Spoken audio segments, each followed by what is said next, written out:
வாழ்க்கையில தேவன் நமக்கு ஒரே ஒரு வாய்ப்பை தருவார். நம்ம என்னதான் தப்பு பண்ணாலும், சில சூழ்நிலைகள் நமக்கு எதிரான காரியங்களாய் நின்றாலும், கர்த்தரால் நமக்கு ஒரு வாய்ப்பு கொடுக்கப்படும். அந்த வாய்ப்பை சரியாக பயன்படுத்தும் போது அது நமக்கு ஆசீர்வாதமாய் முடியும். அந்த வாய்ப்பை நம்ம தவற விட்டோமானால் அது நமக்கு வேறு வழியை நமக்கு காட்டி கொடுக்கும். வேதத்துல யார் அந்த வாய்ப்பை தவற விட்டார்கள், எப்படியா அவங்களுடைய வாழ்க்கை முடிந்தது என்று நம்ம பார்க்கிறோம். வேதத்துல ஆதியாகமத்தின் புஸ்தகம் 16ஆம் அதிகாரத்துல 8வது வசனத்தை வாசிக்கிறேன். சாராயின் அடிமை பெண்ணாகிய ஆகாரே, எங்கே இருந்து வருகிறாய், எங்கே போகிறாய் என்று கேட்டார். அவள், நான் என் நாச்சாராகிய சாராயை விட்டு ஓடி போகிறேன் என்றாள். இந்த சம்பவம் உங்க எல்லாருக்குமே நன்றாக தெரியும். ஆபிரகாம் சாராளுக்கு இருவருக்குமே பிள்ளை இல்லை. இந்த சாரா என்ன பண்றா, ரொம்ப அவசரப்பட்டு அந்த தன்னுடைய அடிமை பெண்ணாகிய ஆகாருக்கு ஒரு வாழ்க்கை கொடுக்கிறார்.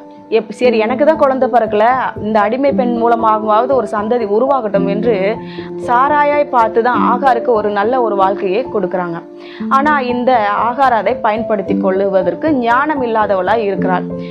என்னதான் இருந்தாலும் நாச்சியார் இது நமக்கு கொடுத்த வாழ்க்கை, இது நம்ம பயன்படுத்தி கொள்ள வேண்டும் என்கிற அந்த ஞானம் அவளுக்கு இல்லாது இருந்தது. என்ன பண்றா, கர்ப்பவதி ஆன உடனே அவளுடைய நாச்சியார் ஆகிய சாரால அற்பமா என்றா. இதனால் அவ என்ன பண்றா, சாராய் ஆகார கடினமாய் நடத்துகிறபடினால விட்டு ஓடி வந்துக்கிறா. அவளால் அதை தாக்கு பிடிக்க முடியவில்லை. அப்ப கூட தவற உணரலை. நான் தப்பு செஞ்சதுனால்தான் அவங்க கடுமையா நம்மளை நடத்துறாங்கன்னு சொல்லிட்டு கொஞ்சம் கூட அவளுக்கு தெரியல. ஆனாலும் என்ன பண்றா, தாக்கு பிடிக்க முடியாம ஓடி வந்துடுறா. அந்த இடத்துல தேவ தூதன் அவளிடத்துல கேட்கறான், சாராயின் அடிமை பெண்ணாகிய ஆகாரே, இங்கே உனக்கு என்ன வேலை, நீ இங்க என்ன பண்ற அப்படின்னு சொல்லிட்டு கேட்கறாங்க. அங்கேயும் நமக்கு தெரியுது. ஆனா அங்க சொல்ற வசனத்தை பாருங்க, இந்த கீழே இருக்கிற வசனத்தை பாருங்க, 9வது வசனம். அப்பொழுது கர்த்தருடைய தூதனானவர், நீ உன் நாச்சியார் அண்டைக்கு திரும்பி போய் அவள் கையின் கீழ் அடங்கி இரு என்றார்.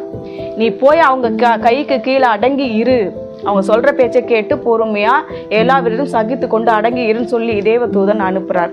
ஆனா 2வது நீங்க பாருங்க, இந்த 21ஆம் ஆதியாகமம் 21வது அதிகாரத்துல நீங்க பார்க்கும் பொழுது அவங்களுக்கு பிள்ளை பிறந்துருது, இஸ்மவேலும் வளர்ந்துடுறான், சாராய்க்கும் பிள்ளை பிறந்துருது. அப்போ ஈசாக்கு வளரும் பொழுது அந்த 8ஆம் நாள் விருத்த சேதனம் எல்லாம் செய்து முடித்து பால் மறந்து அவங்களுக்கு ஒரு பெரிய விருந்து கொண்டாடின பின்பு என்று சொல்லப்பட்டிருக்கிறது. பார்க்கும் பொழுது இஸ்மவேல் என்ன பண்றானா, தன்னுடைய தாயார் செய்து வந்த மாதிரியே அந்த ஈசாக்க பரியாசம் பண்ணுகிறானா.